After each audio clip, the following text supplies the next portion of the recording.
Well, welcome back. After that ridiculously short one, I'm sure this one's gonna be large. Also, yes, I changed it to Chia. Chia. Hmm. Why not? Okay. Rain. I've been surrounded by it my whole life, but only now did I recognize it for what it was. Tears. The tears of some higher being, perhaps. Maybe God.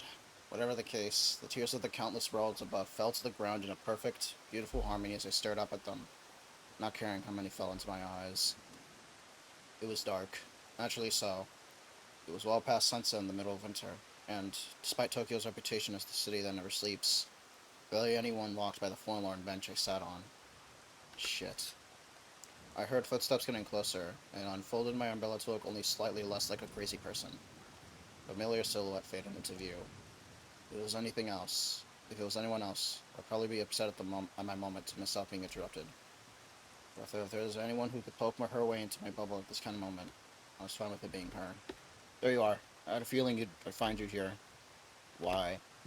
Enough of my memories came back for me to know what this place is. Uh, yeah. Allison sat down on the bench next to me, taking the umbrella from my hands and propping it up over the both of us. She leaned onto my shoulder. You nearly gave me a heart attack Saturday when I went to bring you your dinner and you weren't there. I got really scared. I'm really sorry. I just needed to go outside. I'm just glad you're safe. It had been a week since the events that occurred at the Sunrise building, but it all went by in such a blur it felt like it could have been a day, or for a few months. Time hardly felt real anymore, and the days blended together. I'm glad you're at least well enough to go outside again. Yeah, I guess. I listened to the pitter-pattering of the raindrops on the umbrella Allison held over us. Even that didn't feel real anymore, because I knew it wasn't. Are you real? I hope so. I could tell Allison had her own turmoil boiling around inside her as a result of the revelations of a week prior. The idea that their whole lives had been lived in a false reality, a constructed story, had shaken up everyone. Even Ari had lost her cool, and I heard her sobbing a few nights ago from my room. The thing that scared me the most, however, was not my life up until this point being fake, or the truth about Suki's death. It was the idea that the girl next to me right now, who had saved my life, gave me love when I felt like I was at my lowest. The idea that she wasn't real. I remember what Dawn said, but I never heard from her after that night. I can't verify for absolute certainty that her claim about all of us being real beings transported into this world was the absolute truth. And the fact that I didn't know for certain if it was one way or the other scared me to death. Way more than even just knowing for certain that I was the only real one would. You want me to walk you back to Chio's, or should I stay with you here for a little while longer? Just a bit longer. Yeah, that's okay. The bench we sat on faced parallel to a small playground and park that looked like it didn't see much use nowadays. But I remembered. I remember that swing set, that cheap metal slide. This was my home, in the original world. This is where Suki and my dad and I lived. When we first started staying in Chio's apartment, this house didn't appear. But I know now. I knew the truth about this world, about my sister. So it appeared to me, plain as day. I remember the creaky wooden walls, and I saw them. I could hear them. Memories flooded me, and if Allison wasn't there, I felt like I might have lost myself in them. Even if this world isn't real, I... The umbrella I'd brought that now rested in Allison's soft hands had a plastic roof, allowing me to see straight through to the individual drops as they hit and burst on the umbrella's top. I want to believe my feelings, my actions, are real. Yeah. If I don't at least have that, then I might as well not be real myself. I took the umbrella back from Allison's hand. I'm good to head back now. Thank you so much for being here. Yeah. I could tell she was holding a lot in, and getting her to open up was difficult. I knew this. But I would be there for her until the very end, and I knew that she would be there for me. I took Allison's hand and we walked down the dimly lit streets of Ikebukuro back to Chio's apartment. Last hours. Oh boy. Is that... is that it? No, it's not. 1 week prior. I was scrambling, panicking, desperate. Everything had changed in one single nanosecond. I ran through the blurry neon sights of the red light district, attracting a number of strange gazes from passerby. Oh, it's Suki! Shit, shit, god damn it, what the hell? Something had happened. I don't know what, I didn't know what. I didn't like that I didn't know what. Some kind of divine intervention had occurred. It was during my fight with the Liberator at what I now know to be the typical endpoint of Block S. The script diverged, and a bright light illuminated the area. Are you going to waste the one escape rope you've ever been thrown since the moment you were born? Because I'm sure as hell not.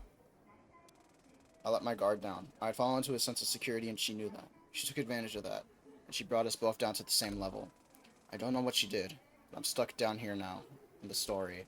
Any and all ability to reset the narrative has been completely obliterated from me. I can't even access between space anymore. Where are you? What are you planning to do? I screamed into the air praying that she was somehow watching from above. I was on the same level as the protagonist now, and I hated that. I despised that. I loathed that. And then, as if the universe were to answer me directly, I collided directly with someone at full speed. Right. People on Layer Zero have to deal with actual physics. Ow, shit.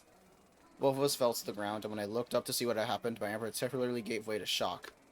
Wait, you're here? You aren't up there anymore either? The people all around were staring at us, a feeling neither of us had ever known. We'd always just weaved our way through the fabric of the story, always a level above everyone that existed inside of it. So are they gonna become like normal ass characters? What happens to the world now? Get up. People are going to keep staring. Why are you here? I thought that you were the one who cast me down here. The Liberator brushed some gravel from the pavement off of the shoulder area of her dress. Hilariously, that was exactly what I was about to ask you, since we're both in this unusual situation here. She extended a hand to me. Relax. Even if I wanted to fight, I literally can't, and it seems like you can't either. Come on now. Reluctantly, I took her hand and stood myself up. Alright, well, it's probably not a good idea to split up for the time being, as much as I would rather anyone's company but yours. There's a pretty good coffee shop on this block that's open overnight. The absurdity of this situation of my opposing counterpart offering to take me on a coffee date made by Hetzman. She was, unfortunately, right. There's nothing to be gained by going at it alone in such an unfamiliar situation. Lead the way, I guess. And so she did, and I watched the only one left in the sky. It was like 8,266. How did it end? What were its last hours like? This chapter of a story is a eulogy to the determination and love of Saturday Tasogare. All of her. These are our last hours. Insane title drop. Also, since I was playing a lot of songs off screen, I now have exactly 1,000. I think that's the highest I can go. By the time we got back to Chio's apartment, it seemed like she had already gone to sleep. Elsa and I stepped through the door and dried our shoes on the entrance mat before stepping into the now dimly lit apartment.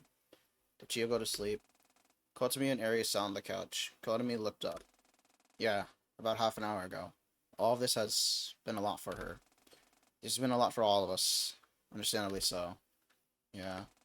Elsa and I sat on the couch adjacent to the one Kotomi and Aries sat on. Are you cold, Sat? I'll go heat up some of the leftover soup in the fridge if you like. I nodded. Yeah. Soup makes everything better. Even if just a little bit. Thanks, Allie. Allison walked off, and I looked up at Aries and Kotomi as if unsure how to begin to talk. Sorry, I went, what? I don't know what that means. On you guys. I didn't mean to worry you, Hey, it's okay, Well, I think your reaction is arguably the more understandable one. I looked at her inquisitively. How so? Ray paused for a second as if unsure whether to continue, but she did so anyway. I was just talking about this with Kotomi. It feels unnatural, the degree to which she and I have just accepted this. Like, it doesn't feel strange for this world to be not real, if you want to call it that. I don't think that's that weird. Think so? I mean, we all grieve in different ways. Some of us process it easier than others, and that's okay. At some point, it felt like I started to talking more so to myself more than the Nichibotsus. I guess. Maybe it's foolish to think in terms of what's normal when none of this is normal in the first place. At least, not what we remember being taught is normal. I understood what she was getting at. The idea of how much of our lives have been really under our control from the very start. It's like that theory that the universe, and everything that makes up the universe, was created less than 1 nanosecond ago. And everything we remember was filled in for us. It never happened. The universe operates as if we remember it anyway. I remember hearing about that. It really fucked me up way back when I first learned about it, because that scared me. Does it not anymore? I think I stopped caring once I pulled myself out of getting stuck in the past. A temptress called nostalgia. I have a very clear recollection of a night from a few months back. It kind of scares me when I think about it, with the context of everything we learned. I knocked on Allison's door, and even then I felt my hand shaking. A slight groan came from inside. Who is it? Saturday. Sorry, can I come in? Saturday, what are you doing in my room? It's 2 in the goddamn morning. Not doing too great. Can I come in? Yeah, of course. Hold on, let me get dressed. I heard her shuffle around a bit, and then she opened the door. Come in, sit down. Tell me what's going on.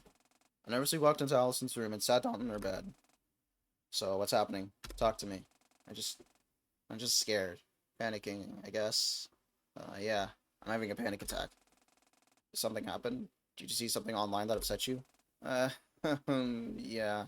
Sorry. Shh, no apologies. Talk it through.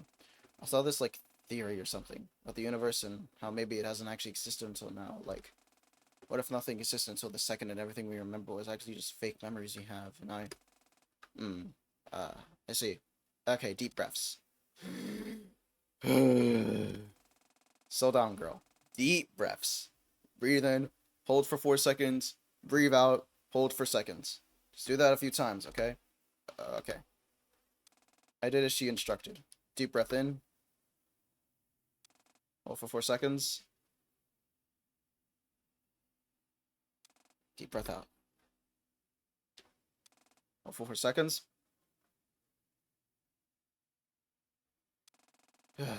After a minute or so, I felt myself stop shaking. Okay, sorry. No apologies. Shush, it's okay. Then I felt her wrap her arms around me from behind in a tight embrace. It's okay. Allie, And then the tears started flowing, interspersed with soft sobs, all wrapped in a tight, warm hug. It's okay to cry. And cry I did. Can I tell you a story, Saturday? Then my tears was too difficult to speak, so I nodded. This is the story of a lost kitten. There once was a lost kitten. It didn't matter how she got lost, but she found herself alone in a dark, dark place. Across this place she roamed, for hours, days, weeks. She felt nothing, but she was very much alive. She found herself a home. It's the only place she could go. A small cardboard box in a dimly lit alley. So she stayed. She continued to feel nothing. It's perhaps more accurate to say that she had never felt anything to begin with. She never even realized something was missing from her. She lived, but she was not alive. Months, years passed. The kitten would watch time and time again as the rush of civilization destroyed her only place she thought of as home. She'd do her best to rebuild each time, but you can only repair a ship so many times until it isn't the same ship anymore. Her home was gone. Maybe it was her fault for ever trying to call it home in the first place. Maybe it was her fault they didn't like her. The kitten continued to wander, its fur wrinkled and wet, a result of the life she'd lived. Nobody likes a wrinkly cat. Or ugly. Nobody wants a cat who's already been beaten to death by the world around her. The kitten wandered. It grew. It continued to live. But if there had been a semblance of life in it at any point before, it had long since disappeared. The kitten cried. She didn't know why. Why would she feel anything? And then the kitten found a light. It was in. A light that the civilization had kicked her to the curb and never even noticed. She followed the light. Down the alleys, the crevices, to a place tucked very far away. A place safe from reality. There, she found another cat. For the first time ever, the kitten found herself. Not in the world around her, but in another. The kitten felt. The kitten grew. On her own, together with the only other person that understood her. They grew together. And on a rainy day, many years later... Hey, what's wrong? The cat stopped. She looked forward into the alley. It was no different than any of the others she'd seen in her life. Wait, I'm interested in this. Hold on. But she knew it. That's home. I mean, that's where you're used to. The cat nodded. At one point, I felt that place home. Of course, the cardboard box the cat had once set up was long since gone. My home was no longer there. My home, it's not there anymore. Ah, shit, right. There'd been destruction around here earlier this year, weren't they? So sorry, Allie. The cat stared, but she felt nothing. No sadness, no regret. Because that place wasn't ever my home. My home was with you Saturday. Aww! I sobbed even harder as Allison held me tight. I've been such a fucking idiot. You've just been you, Saturday Tasagare. I put you in danger. You nearly died because we investigated that basement. How am I supposed to live with that? Allison sighed softly, but I didn't. I'm right here, and that's all that matters. That's all that matters. That was when everything changed. Why does it matter if the world isn't real? Why does it matter if our memories aren't real? Right now, at this moment, my feelings are real. This everything I feel is real. That's really all that matters. Damn!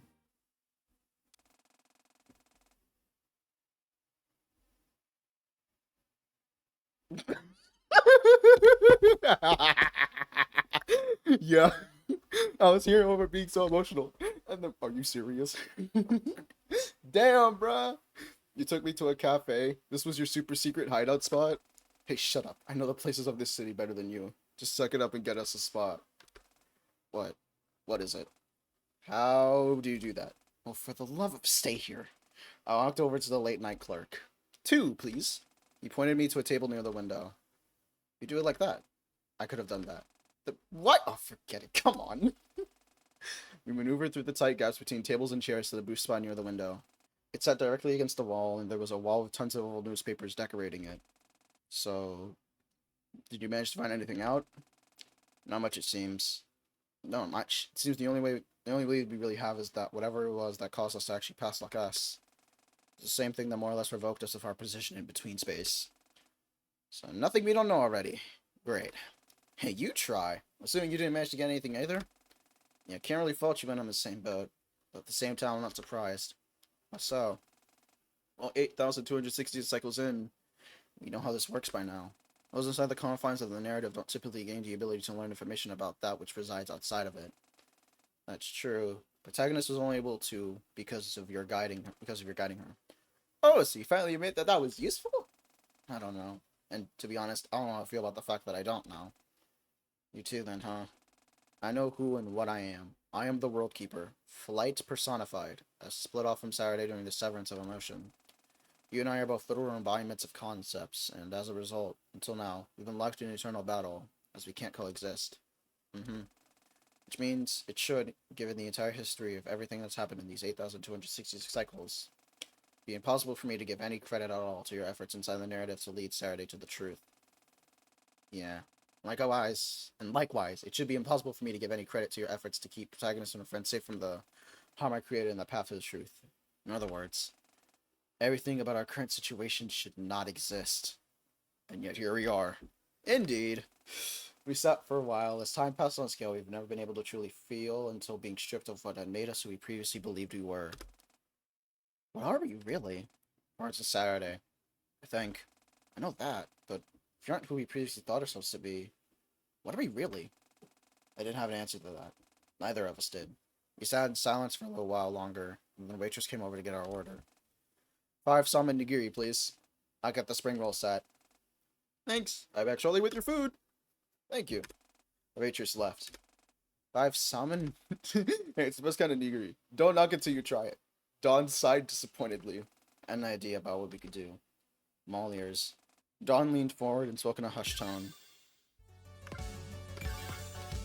Dude, I was having such an emotional moment. Claire de Lune? Wait. No, I'm not making that reference. That was amazing.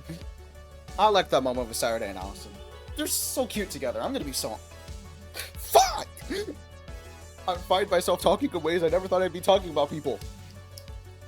They just work! They just work! It's so wholesome, I love it. Allison and I stepped out off the metro into the more nature-returned streets of Chiochi, I think. Are you doing okay? I'm holding it together. Thanks, Allie. If you want to go home, just say the word. I understand. I nodded. Thank you. I want to push forward. We left Chio's about 45 minutes prior, and we were on our way to a small location in the nature of Hachioji. We've been planning this for a few days now. Felt like something that I needed to do. It looks like it's a straight shot from here. Call over a taxi. Thanks. I breathed in, and then out. I was scared. I was afraid to admit it, but it didn't mean I wasn't still scared. A small taxi pulled over for us and opened the door. Allison and I hopped into the back seats. Hello, sir. I'm trying to get here. Allison pointed to the location on our phone's Google Maps, and the driver nodded. We fastened our seatbelts and got back on the road. I felt Allison's head fall on my shoulder. She was probably tired. Not that I could blame her. It wasn't a long drive, but it felt simultaneously like an eternally in and out second. Finally, the driver dropped us off at our destination, and Allison paid the fee. We got out of the taxi and it drove away. Are you ready? I am. Okay, let's go. She shook my hand and we walked into the small enclosed area, past the entrance sign that read Hachioji Cemetery. The graveyard wasn't very large in size, but it had housed exactly what it needed to. Each row had various graves lining them. Names lined the stores, written in just enough detail to not catch your eye. But if you looked at them, you realized they weren't real names at all. The only sound that permeated the area was the rustling of the leaves as Allison and I walked through each row. The distant howling of the city life back down the hill we walked up to get here. There were 5 rows of graves. When we reached the 4th one, I stopped my tracks and squeezed Allison's hand. Look. I pointed. She nodded. We both saw it. An empty slot in the row of graves. Undisturbed. The only slot in the entire graveyard that had no grave in it. But I knew that spot. I couldn't forget that spot. The Dustbreaker could try to take away my memories, but it would never succeed. Can you stay here for a second? Yeah, I can. Just come back for me the moment you need to. I will. Thank you, Allison. I let go of her hand and took a dozen or so steps towards the empty slot. Each step felt like I was crossing the whole world. When I got close enough, I could see it. My eyes didn't register it, but I saw a grave there. In my mind, I saw her grave. I walked up to it and kneeled down.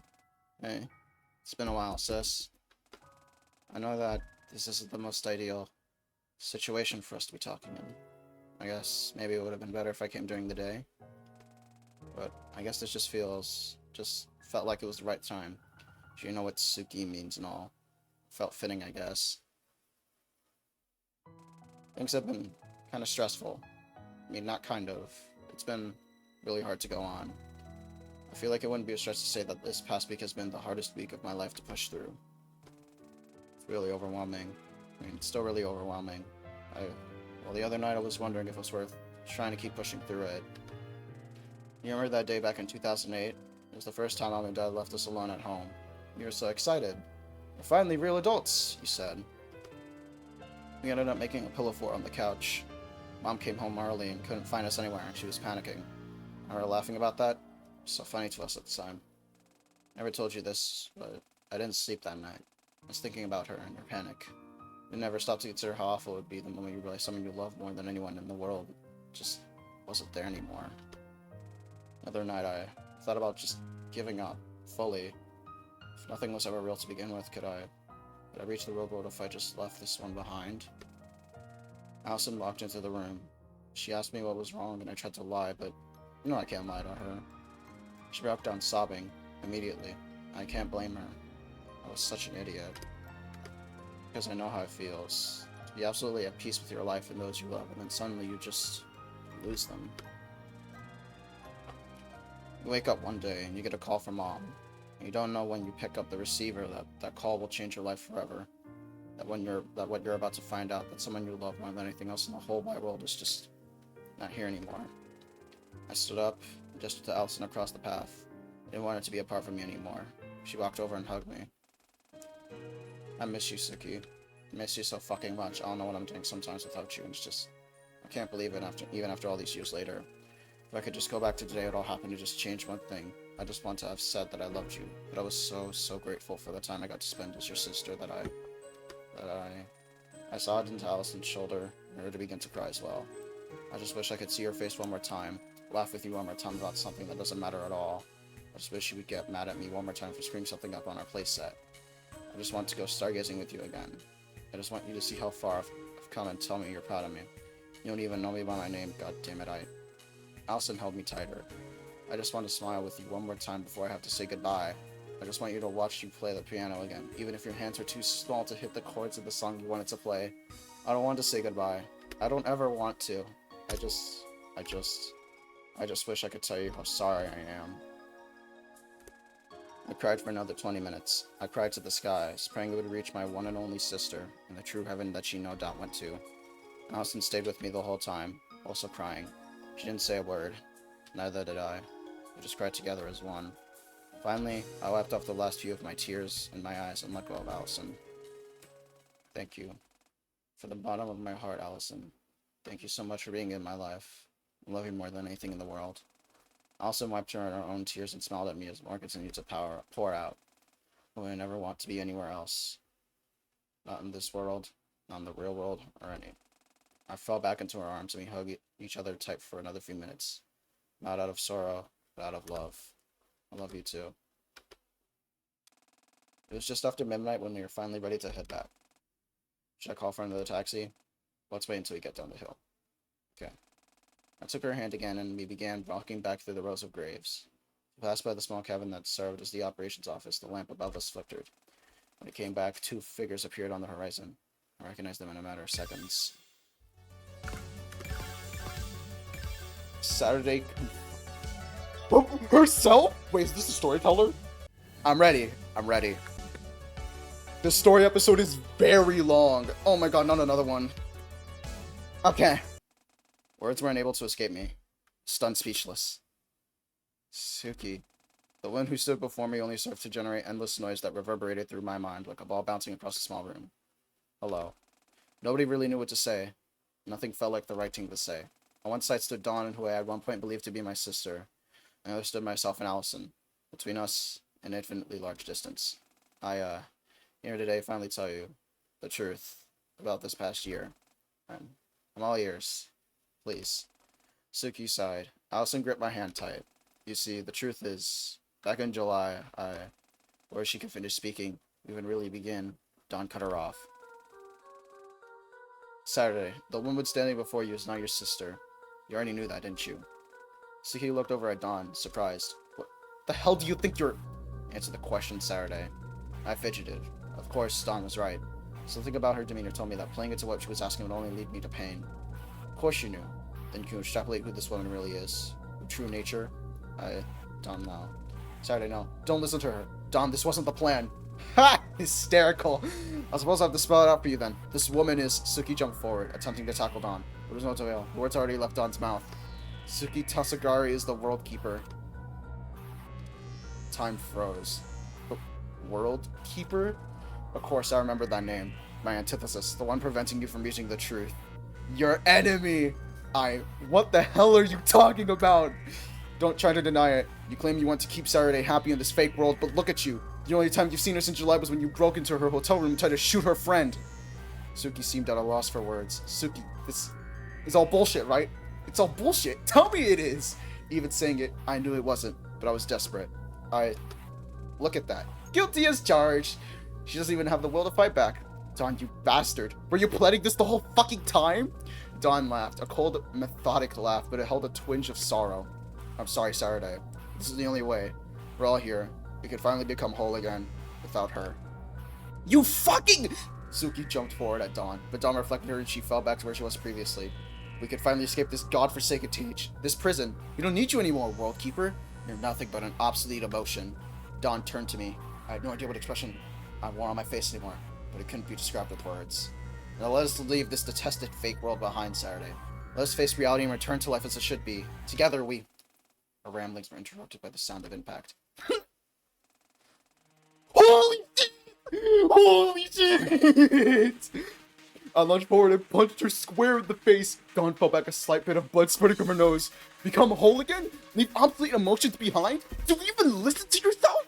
Allison and Suki looked on in shock. The most surprised of all was the woman who seemed so full of confidence just a second prior. Do you think either of you care about even a little fucking bit? Because it sure doesn't seem like it. What were you claiming doing everything you cared for me? But guess what? You really seem to know me one bit.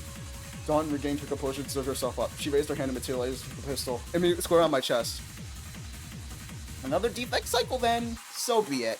I'll do this as many goddamn times as I need to. We can't do shit to stop me, because we know we can break lock us now. The woman laughed maniacally. She looked over at Suki. 8,267? 10,000? 100,000? I'll bring it all back to normal as many times as I need to. And eventually you will reject her. You realize that you do not need Suki Tasagare. I clenched my fist and braced for impact. Then try.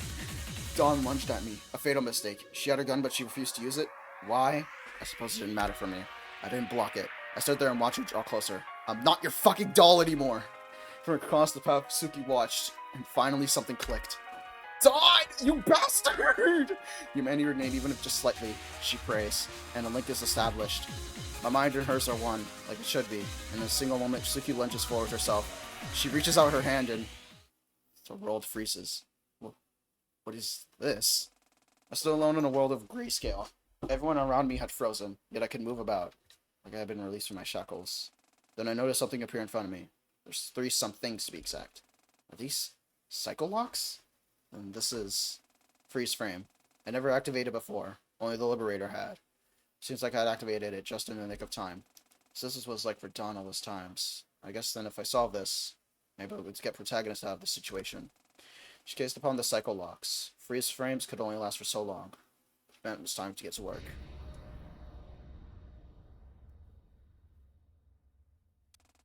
Wait, does this play every time the Liberator does it too? Okay. What the hell am I looking at? Oh my god.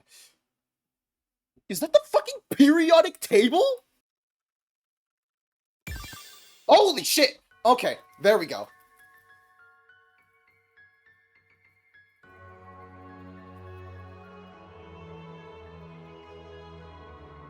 What is this? Yo, wait, this sounds fire. Hold on.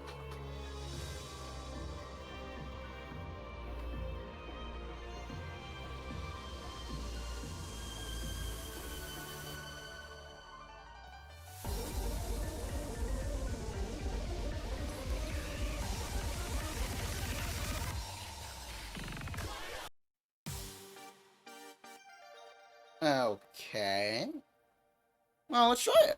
I still think Supernova is better, but personally, this song isn't bad. Kind of a pop. Good song, I think.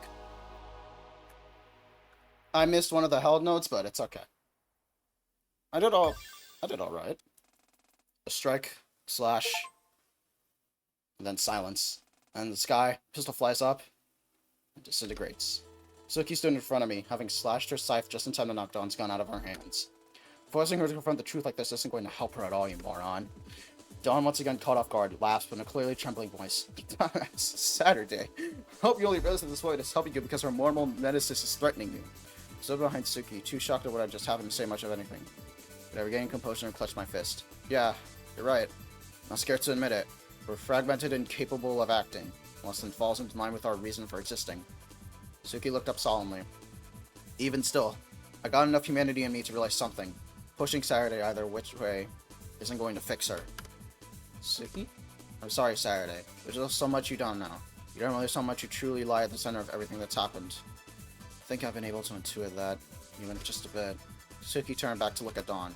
Come on, Dawn. There's no need for us to fight pointless like this. You can't become whole again unless all of us are in there. Dawn, clearly defeated, sighed. Suki offered a hand to help to help her stand up after she'd fallen down from the impact of Suki's attack. God damn it, you. She lifted her arm up and grabbed Suki's hand. Are hysterically stupid. What? In an instant, a large flash of light blinded everyone in the vicinity. Dawn stood herself up and laughed at all of us. Suki was flung backwards and landed next to me. Hilarious, Worldkeeper. You think you have some one-up on me? Some advantage? Did you forget what we are? What the hell are you going on about? What'd you do? We're two sides of the same coin, Worldkeeper. You think I predict exactly what you're going to try to do? You're saying, no, you couldn't have. You synchronized yourself with Layer 1 to intervene, didn't you? No! How the hell did you? Dawn laughed. Her pistol materialized in her hands and guess what? You weren't the only one who synchronized. I turned to look at Suki. I have to admit, I'm really following what's going on, but you're saying that she has the same powers as you now? Suki grit her teeth. Ugh. Regrettably, yes. She realized she see through it. Now, Worldkeeper, do you remember what we represent? God damn it! Say it! Explain it to her! This time you're going to be the one to confess the truth. She pointed her gun at Suki. Suki? What is she talking about? God damn it, Liberator! Suki threw a scythe on the ground. Dawn smiled and lowered a pistol. She and I are not whole beings. We're part of you. Specifically, the ideas of fight and flight brought to life. Huh? What? Huh? This entire time she's been guiding you to the truth, leading you along a breadcrumb trail, and building your desire to find the truth no matter the cost. Strengthening the ideal she represents. Dawn laughed. And so you did! You followed the trail and found the truth. You knew that your sister has been dead for over a decade, and the girl in front of you is just a sad, sad reflection of yourself. At the very end, she brought us both here, under the guise of a plan she never intended to follow through. Exposed my identity before your very eyes, tipping any last favor you might have had for me right over. Exactly! 1,000 points to Team Worldkeeper! Both synchronized to Layer 1 right now, but you're as good as helpless against me. I couldn't understand what was happening anymore, but I could gather this much. Giving into my confusion and sorrow was not exactly what the antagonistic woman in front of me wanted. I held myself together. No, I'm sorry, but our little jamboree has to come to an end. You fucking bastard! Don't lay a hand on them! Dumbass. It's far too late for prayers now. Dawn disappeared from the environment and rematerialized behind Allison, who had been too stunned to speak since Suki. She delivered a roundhouse kick. Topic! No! Allison! I rushed over to her to get her up and glared at Dawn. You piece of shit! All coherent thought had vanished. I rushed forward in a blind rage. Dawn found this amusing and laughed. Time for payback. Dawn delivered a punch to my solar plexus, and I fell to the ground like a puppet with the strings cut. Damn you! There was nothing I could do, and my consciousness faded, leaving only the shattered being standing, and myself watching.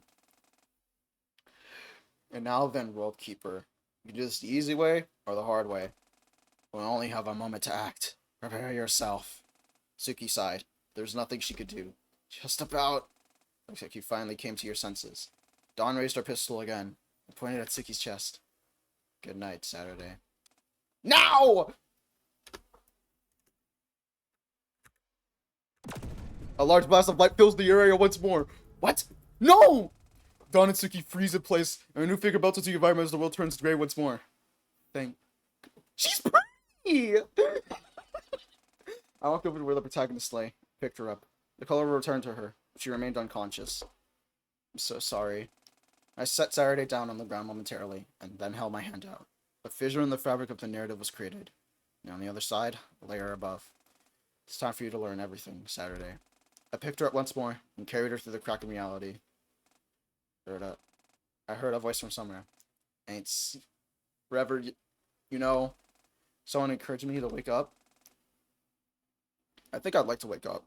The stream is horrible. I opened my eyes and saw an unfamiliar figure standing over me. Hey, good to see you're finally up. I rubbed my forehead in pain. Ugh, where is this? It's complicated. Don't rush yourself getting up. I mean, I know I just said you can't sleep forever, but like, you can. But you shouldn't. The figure in front of me bore a striking resemblance to myself, but she lacked color in almost every aspect of her figure. Are you also another me? Like those two? In a sense, yes, but not quite like them. For a name, I guess Storyteller works. Storyteller. My head clearing up a bit, I stood up. We appeared to be in some kind of bedroom. What is this place? It doesn't look like anywhere close to the graveyard. Between space layer 1, Dawn's interlayer hideout. She isn't using it right now, so I repurposed it to give you a place of rest. Between what? Yeah, sorry, this is kind of hard to explain. I guess to make a long story short, you know the world you lived in a simulated layer created by a Dustbreaker, right? Yeah. Trust me, I'm well aware. So as far as you're concerned, there's 2 layers involved in all this, right? The bigger world you and your friends came from, the simulated world you've been between in. Yeah, more or less. So is this still in the simulated world? Well, kind of. There are actually 4 layers at play here. Those who can travel between them, which to be fair is just me, Suki, and Dawn, refer to them as layers 0, 1, 2, and 3. Scratched my head. I think I remember Dawn saying something about layer 1, which she tricked Suki and knocked us all out. She did, yes. For all intents and purposes, when we talk about the simulated world the Dustbreaker creates, we're into layer 0. It and layer 3 are the only actual layers. My head slightly hurt, but I generally understood what she was saying. So in the simulated world is layer 0, and in the real world is layer 3. What about 1 and 2? Good question. Right now we're on 1. I don't think I have to explain that 1 and 2 are between 2 and 3. So these 2 layers, even though they aren't actually world layers, are referred to as layers 1 and 2 for simplicity's sake. Wait, so we're in between world layers? Is that even possible? If it wasn't, we wouldn't be here right now, would we? Guess that's true. It was a lot to take in. It was more digestible since I've already known for some time now about this whole simulated world thing. In general terms, this place is a void of thoughts and memories. We call it between space, since it's, well, space in between worlds. Between space, huh. I sat in silence, taking everything in for a little while. So I tried to sign the chair that assumedly was usually used by Dawn. I'm sorry, there's still one thing I'm lost on. Why am I here? What happened to Allison, Suki, or Dawn? Are they okay? Storyteller laughed lightly. What? What's so funny? Nothing. It's just caring about Dawn, even though she clearly tried to sabotage you. You really are different from how I was. How you were? It'll be easier to explain as we go along. Basically, the entire world of Layer 0 is frozen in time right now. Wait, but wouldn't Dawn and Suki still be able to move around? They're, synchronized with Layer 1, I think Dawn said. But observation, but we don't have to worry about that, because you and I aren't synchronized with Layer 1. synchronized with layer 2. Huh? Storyteller stuff. Ever since the Dustbreaker was first turned on and we were all stuck down in this world, I've been watching and waiting for this opportunity. You're unaware of this, but your life has looped many times now. Every time you did a different degree of close to the truth, and every time something happens to reset the story, the memories of you and everyone else on layer 0. Are you kidding? How long has it been? 8,266 cycles. But don't worry, I know what you're thinking. It's still around 2022 in layer 3. How the hell does that work? It's getting to be a bit much to comprehend, and to be honest. Yeah, I don't blame you. Tell you what. Storyteller opened the door into what looked like a purple temple. Scattered across layer 1 are various information logs, but it's set up for a previous step of the plan. You ready? We'll take a look at those. We'll explain a fair bit. When you're done, come talk to me in the south area of the purple temple. I'll tell you what we have to do. Okay. I think I can do that. Alright. Seriously? There's no rush. Please don't push yourself. You'll only be strengthening Dawn if you do. Right. Storyteller left the room and I flopped my head back on the pillow on Dawn's mind. Everything felt so insane, but what surprised me more than anything was how well I was holding myself together. I won't falter anymore. I didn't know the full extent of what Dawn wanted to accomplish, but I knew it wasn't good. If I had the chance of stopping it, no matter the cost, give it a shot. Oh my god! Oh, we're playing a Saturday in between space now. Okay.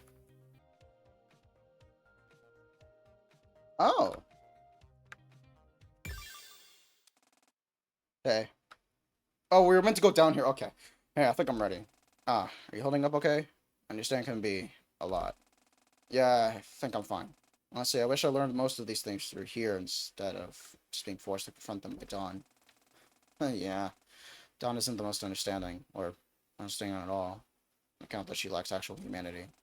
Why does she? Since Suki got back her humanity, does Dawn not realize that she doesn't have to do all this? I think she does, but she doesn't care. Or, more accurately, she can't let herself care. Dawn represents unchecked, dangerous determination, right? So if she lets herself care, she'd be throwing out all the effort she's been putting into escapes in Cycle 1. That's really sad. Yeah, it is. I look behind Storyteller. So what exactly are we doing here? Seems to be a dead end. Ah, right, so you've just explored Layer 1 of Between Space, right? Yes. I'm going to open up a crack in the world to allow us to reach Layer 2. Suki and Dawn have never been able to reach it. It's where I spent all this time trapped. What's in Layer 2 that's important for us? The key to escaping the Dustbreaker once and for all. What? For real? It's been in there from the very start. Not able to access it. At least 2 of the 4 shattered pieces of ourselves need to be here. I don't know why. I get it. Okay then, let's go. Alright, grab onto the ledge there. And shake a bit. I watched the Storyteller extended her hand like she was casting magic, and a fissure in the air appeared out of nowhere. The ground shook and then stopped shaking. In we go then. We emerged from the portal into the darkness. Is it usually this dark in here? Yeah. So I don't like having the lights on. Damn, you really are me. Storyteller laughed. So through that door up there is the Dustbreaker's core. So where we need to go. Right. It's locked behind 3 gate control switches, and neither of us are able to press them unless the other is present. Dustbreaker is very, very strict about permissions. Okay. Got it. Let's work together and get through then? Sounds like a plan to me. Oh my god. I don't like the lack of music. This is quite unsettling. What's this? Oh, it's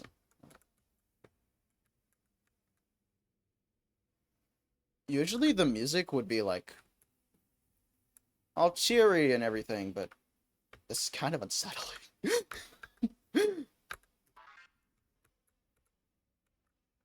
Oh, I need 1 of 4. Let's see. So we find gates to open the gates that unlock the gates. No, there has to be something here. I'm just coping, right? It's just a bunch of code. Wait a second. Over here! I saw it. Don't think I didn't see you. Hell yeah. Okay. God damn it. I need more. I need the gates for the gates. Is this enough? Oh my god. What the hell is this? What the fuck am I looking at?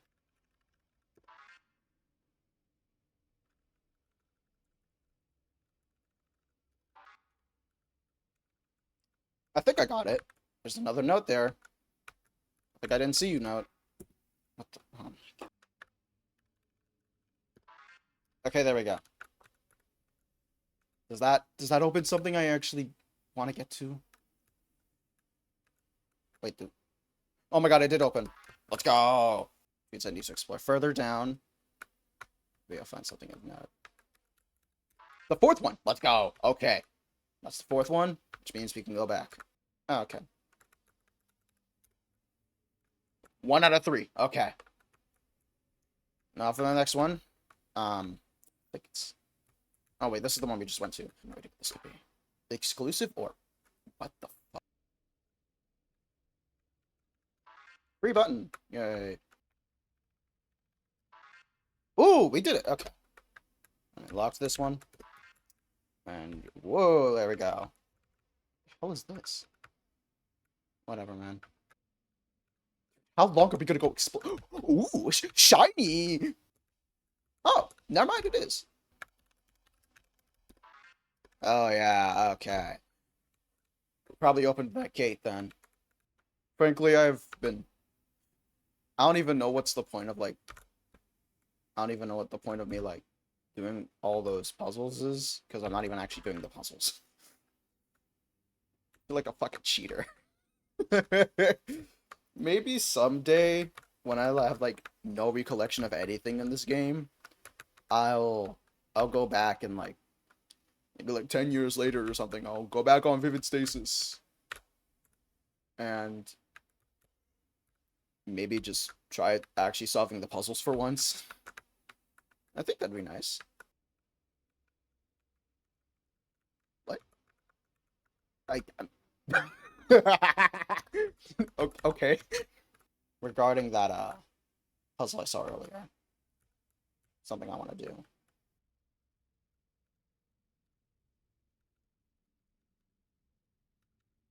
What the fuck? What the fuck? Yo, no way. No shot, I figured that out.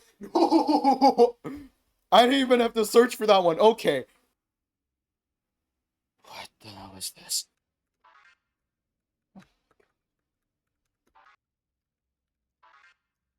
Holy hell, it's... Why is it the same solution as another puzzle? It's so weird. Does that mean these two are unlocked? Oh, there we go. Okay. Right, like, go through here or not? I see something over there. What is that?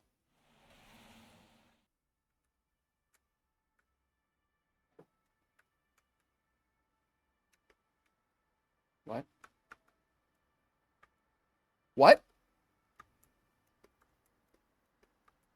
What? Dad? What did Mom say? Whoa, whoa, whoa, wait! What? Dad, why are you crying? Hit and run? What is that?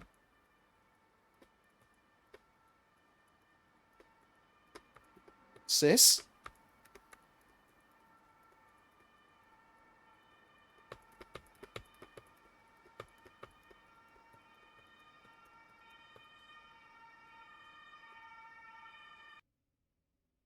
What?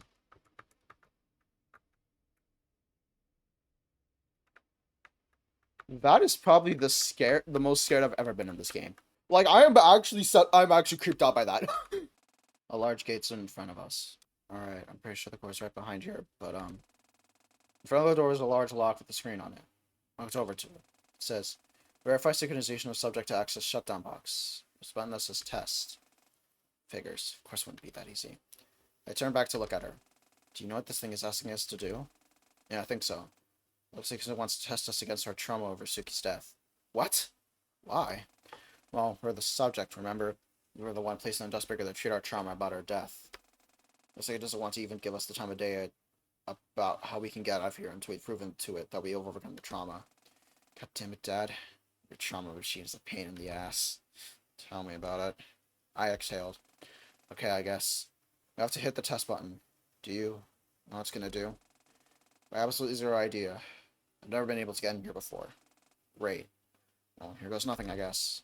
I walked over to the device and hit the test button. A loud whirring noise filled the room, and then... Level 0?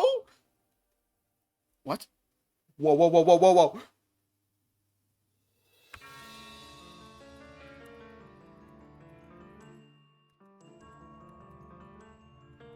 What the hell is this?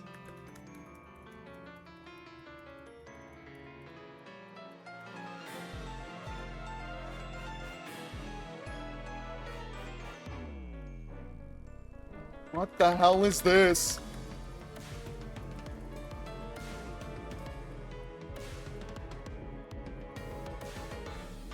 I think you're not able to, like...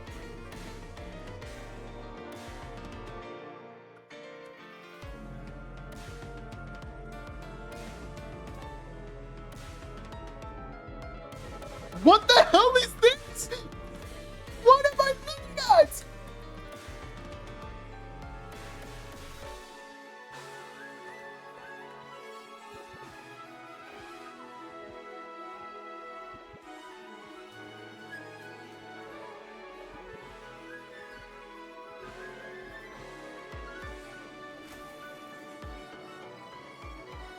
What the hell is this? Am I living acid trip?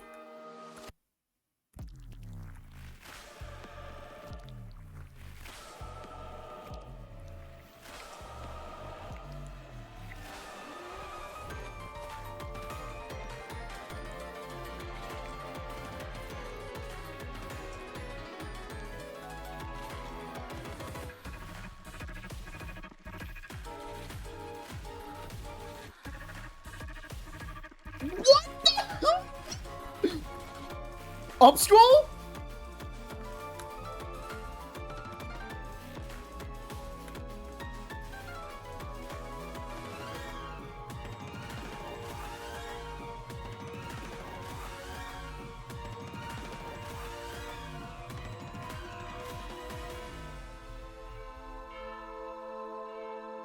I am legitimately living on an acid trip. What is this?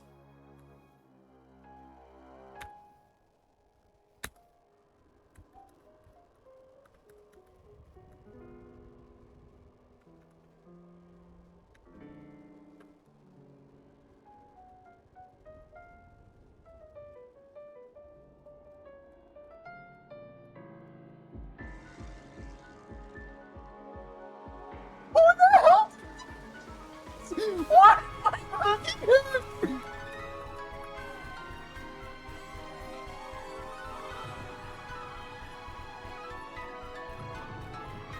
If anyone knows how to fucking do this chart, I want to know. This actually look.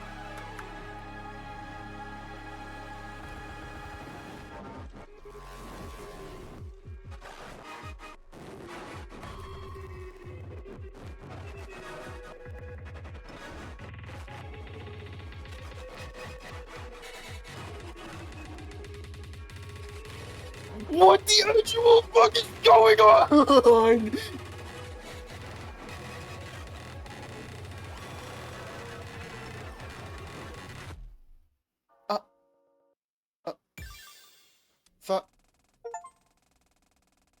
What?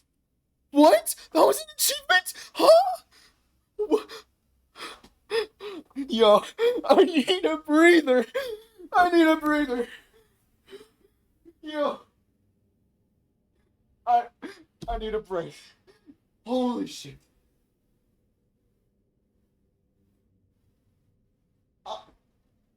What did I just witness? What?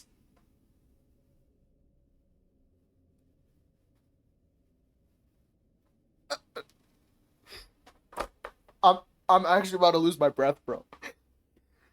What the fuck? That's all I can say. What? Huh? What? Okay. We gotta continue. Oh my god. The last thing dude. Honestly, now that I like sit down here, with what just it made me realize like how far I've come since I first started this. I feel like the one image of Undertale, the one piece of Undertale dialogue that's been going around the internet lately. It's you, but despite everything, it's still you. That's how I feel right now. Holy shit. I never thought I'd be so out of breath from a rhythm game song. Oh my god. When I came to, I was inside a small room with a large glowing machine in the center. I sat up. Storyteller sat next to me against the wall. Good morning. How long was I out? We woke about 3 minutes after me. I don't know how long I was out for. Time was frozen in this simulator, remember? Right, forgot about that. So where are we? Saw Dustbreaker's core. I carried you in here after I woke up outside the gate. The lock was removed. So did we pass the test? What did it even do? I have no idea. But I don't think it would have unlocked if we hadn't passed by whatever margin it considers that to be. I sighed and sat up. Though the room was small in diameter, the ceiling was quite high. In the center of the spherical room sat a large glowing pedestal whirring non-stop. So then, that's the Dustbreaker's core? Seems like it. How exactly is this thing supposed to tell us how we can get out? Oh, on the other side, there's a little screen. I haven't messed with it too much yet. It seems to be a control panel for the Dustbreaker. The entire Dustbreaker? That's a good find. Don't get your hopes up and how strict EDP is about permissions. True. I stood up and walked over to the screen. Oh, Jesus Christ, there's a lot of buttons. Yeah, I think the shutdown function is listed under the System Management tab. Oh, let's see.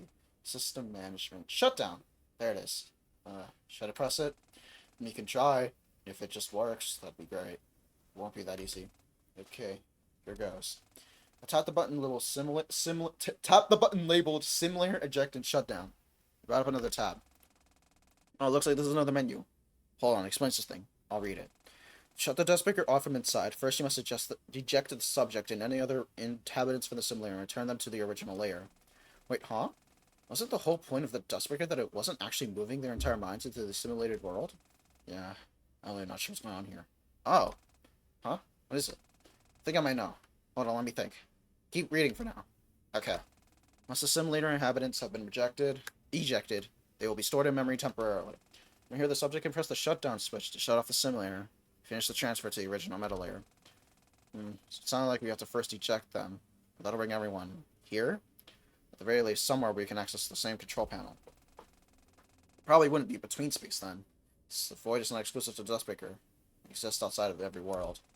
I'm guessing it's a smaller, temporary simulated environment. To begin the eject procedure, please tap the scan button to allow 1028 to verify the subject's identity. Bingo. I looked over at her and she stood up and walked over to me. Did you figure something out? Sure did. I figured out why this shutdown sequence doesn't match how Dad designed the Dustbreaker. I stepped aside and she fiddled around with the control panel she found an About page. Ha! Of course. Take a look. She pointed at the part of the screen that read, Adaptive System Framework, 1028 Uniform All-1-1 Controlled. This thing adapts depending on the situation, thanks to that godforsaken 1028 AI. Which means, the conditions for existing changed after we were put into the Dustbreaker, and the situation became what it is. Exactly. God, of course, Dad had to jam his stupid AI into this thing. I mean, hey, I guess it does work. I guess it does work well. Keeps us alive, despite how much went wrong. True. Check this out. She went back to the shutdown menu and tapped the scan button. Wait, now? What about... An error popped up on the screen. It read, wavelength mismatch. 1.66 PB data discrepancy. Data discrepancy? Of course it wouldn't be that easy. God damn it. Mind explaining? Okay, so do you know how big a human brain is? I think it depends on the size of the guy. Storyteller laughed. No, not that kind of size. I mean in data. Human brains are just electrical interpreters. Everything taken and remembered can be measured in data size. Oh, but I have no idea then. Right, so it's around 2,500 terabytes. When we got put into the Dustbreaker, our data was split. Something like you, Ish and I got 850 terabytes, and Suki and Don each got 400 terabytes. What? How does that make sense? I could believe that any of us could function without at least 99% of the 2,500 terabytes. Question. We're running theories that our minds, though separate by the severance of emotion, are still connected. It explained why Dawn is empowered by your belief in her ideal, even though you're different people and you're zero. or why I was able to replace Dawn's memories back into her after Worldkeeper rejected them in the servants. She looked back at the terminal. Notice the amount of data that's not matching. 1.66 petabytes, or 1660 terabytes. Finally understood what she was getting at. The stuff Dawn was talking about with becoming whole again. It needs all of us to be in one body or mind again before we can leave. Right? Yep. Now convincing me to join your mind won't be hard at all. Suki will be difficult, but it's possible. Dawn, on the other hand, is the real trouble here. Wait, why would you join my mind? What's going to happen to you? Aren't you the original Saturday? Huh. We're all the original Saturday. I'll still exist, just as part of the mind of Saturday. Just like how I was before we entered. That isn't fair. I should be the one to join your mind, then. You're the one who's been trying to get to this point. We're just the body of the original. Zoito put her hand on my shoulder. You're the one who's lived through every cycle, all 8,266 of them. You've been through hell and back, died, came back to life thousands of times. If you joined into my mind, all that would cease to be real. You don't deserve that. You don't undersell yourself, goddammit. Without you, none of this would have been possible. I don't want to see you go. You shouldn't have to go. Saturday. I'm not going anywhere. I'll be with you from now until the end. Not the end of our not the end of the Dustbreaker, but the end of our life. We aren't supposed to be separated like this. This is how it should be. I walked forward and fell into her arms, hugging her tight. I cried. Okay. Okay. Thank you. So how do we have you join my mind? I noticed this earlier. It's under the wavelength matching menu on the control panel. She navigated to the menu and pointed at the button called Data Merge. She pressed it. Looks like it wants the wavelength of the data to be copied over first. So tap the button here. She tapped the button labeled Accept Data. The screen changed, and I'm requesting the wavelength of data that will receive the merged data. You're up. Yeah. Stepped in front of the terminal and tapped the Accept Data button. The screen changed. I now had two buttons that need to be pressed by both wavelengths. I looked over at Storyteller. She was clearly nervous. You don't have to do this. Now! She slammed her index finger down on the button and didn't release it. Seeing the extent of her determination, I did the same. A loud whirring filled the spherical room. The process began. What? Whoa, whoa, whoa, whoa, whoa. Whoa, whoa.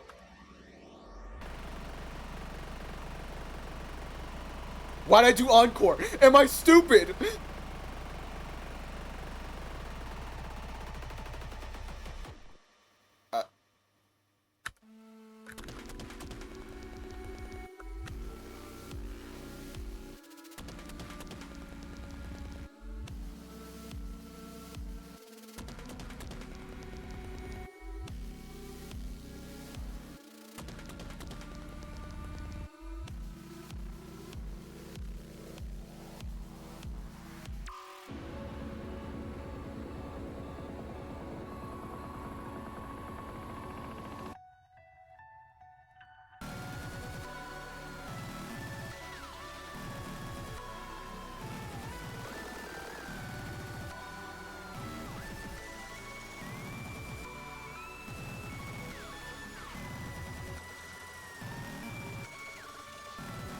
I suck at this!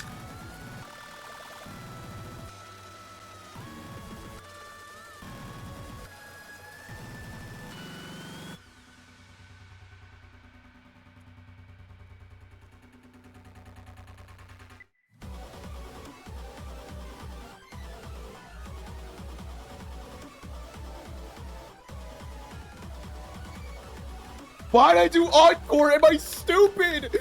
Ah! I'm not ready for these dips yet! I keep pressing death notes, bro. What are those?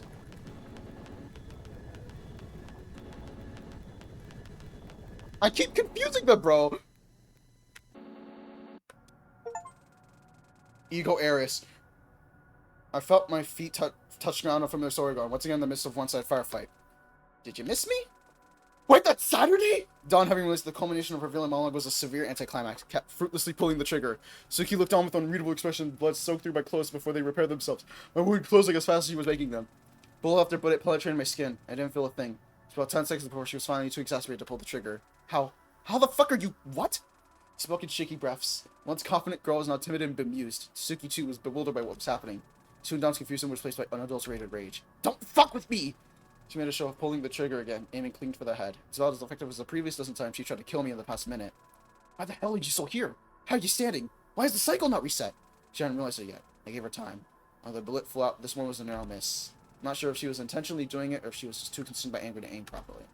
Why are you alive? You've shot multiple times. You know so much about your sister's death, and yet we're still obviously still on 8,266. Are we? I wonder. I could visualize the gears turning by the look changing behind her eyes. She was putting the pieces together in her head. She wasn't quite ready to admit to herself how powerless she was. Suki was watching the fireworks unfold as she processed all this information, and I couldn't blame her. You're not layer 0 anymore, are you? I was silent. Oh god. You're not even layer 1. A smile crept across my face. I couldn't help but feel a sense of schadenfreude seeing the girl who was so adamant in killing me resetting the cycle, realizing how powerless she was now. Of course she was powerless. She didn't have access to the 4th dimension. She didn't have you. As Dawn experienced the stages of grief, I transcended my reality, synchronizing with myself, experiencing the lives of thousands of different Saturdays, each with life so similar to mine, yet each ultimately cut tragically short by a feud between my self-appointed protectors. It was a sobering realization, but an empowering one, now that I had the tools to shape my own future. I was finally a version of myself that I could be confident in, thanks to her, and thanks to you.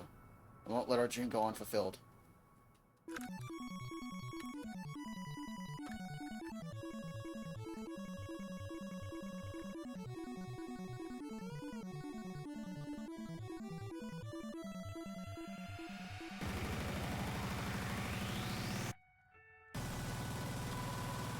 What the fuck? What the?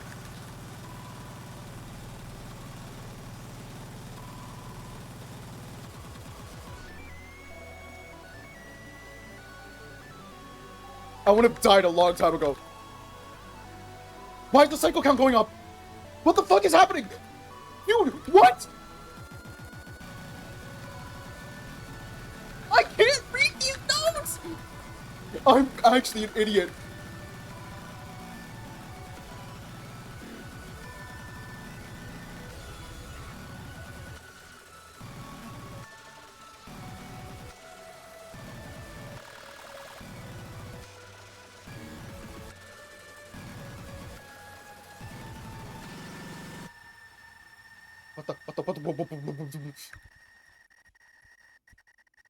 What? Stop. Dawn staggered back. Any and all energy had evaporated from her after millions of cycles. She began to sob. Fucking damn it! I walked over into her and kneeled down. You're not a bad person, Dawn. I understand. Yeah? What makes you think you could understand what I've been through? What makes you think that? Well, for one, you're literally part of me. Piss off. I extended a hand to her. Dude, this Saturday is so pretty! Look at her! She's so vibrant and colorful! Let's go home. Together. I looked over at Suki. She seemed to understand and nodded. But Dawn didn't take my hand. She slapped it away and stood up, her eyes still full of tears. Like hell I'm going home with any of you. Dawn rematerialized her pistol and pressed a button on it. The holster switched around and the end of the gun took the form of a knife. This is only going to end one way, Saturday. Realizing that you don't need her. And I'll do anything. Anything! To achieve that. She swung her gun knife down beside her, creating a fissure in the air. I'll be seeing you soon. She walked into her self-made portal and disappeared. Suki rushed over to me. Are you really Saturday? Yeah, just a little more whole than I was before. Going to need to fill me in on what's going on. Don't worry, I will. We need to make a truce. I can't fight both of you. I think I've only got 1 million cycle battle in me. Ever. Yeah, I don't have any reason to attack at this point. Suddenly the ground around us began to shake. What's going on? Dawn, what the hell is she doing? The night sky above us turned to a violent shade of red. Parts of the terrain around us began to glitch out. A large rock monument destabilized and began rolling down the hill towards us. Quick, grab Allison! Go! Right. I rushed over to wake up the still unconscious Allison, despite having storyteller inside me now. I wasn't any more physically fit. Come on, Allie, wake up! Wake up! Allie's eyes fluttered open. Saturday, what's... Her eyes went wide when she felt the ground shaking. Ah! She stood upright, and immediately I grabbed her hand and ran over Suki down the hill. Behind us, the stone monument tumbled down and landed right on top of the graveyard. Allison, Suki, and I stood at the bottom of the hill, gazing up on the now red sky. Saturday, what's going on? And she turned to look at me. What's with the new outfit? I mean, I like it, but just what the hell is happening? I sighed. It'll take a while to explain, but I promise I will. Can you go see if the buses are still running? Yeah, hold on. Allison took out her phone and began to check. Walked over to where Suki stood alone, looking up. I know that you're not the real Suki. Yeah. Even still, I'm glad you're with us now. Yeah. I looked up with her. Dawn. She's hurting. I know she is. She really does a good job making it feel like a climactic final chapter, doesn't she? Well, she is part of us. We are huge nerds. Suki laughed at what must have been her first genuine laugh since she'd been split off. He got me there. I felt a tap on my shoulder and looked over to see Allison gesturing to her phone. Bus is still running. We should get back to Chios as soon as possible. Agreed. Oh, God. There's gonna be a lot to explain here. Allison looked warily at Suki. Yeah. No kidding. We walked down to the bus stop. We finally had a way out. I wasn't going to stop until we made it. Dawn staggered into her room, out of breath. She noticed the bed sheets ruffled as if someone had used them. She didn't have the energy to be upset. She flopped onto the bed. Is this the right thing to do? She said the words like every other time she thought them in the past 4 hours. She dispelled them immediately. No, I have to. I've come all this way just for this. She stood up and sat down on her desk and opened a file folder on her computer that she hadn't touched in what felt like centuries. A folder called Automation. Dawn double-clicked to open the application, and a button labeled Start. The screen flashed. If they want to play with fire, then I'll give them a whole meteor shower. Automation. Date of corruption 12/30/2022. Time of corruption 11:59 p.m.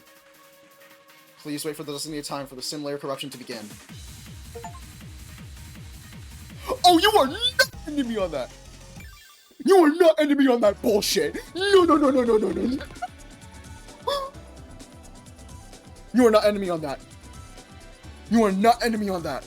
Dude, I've been trying to split it into parts, but I was legitimately so invested that I don't think I've stopped recording yet. Dude, holy shit. I'm genuinely at a loss for words. I remember I was discussing with some people about how this game could be like my new favorite game right now. Honestly, that might have just happened. That was incredible. I'm gonna have a blast editing this.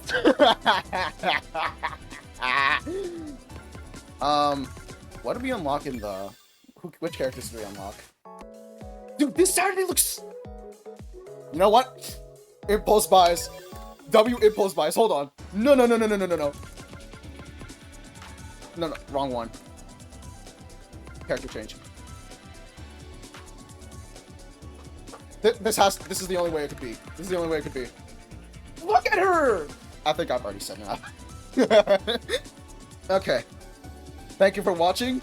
I hope you enjoyed it, because I for sure enjoyed this. Alright. See ya.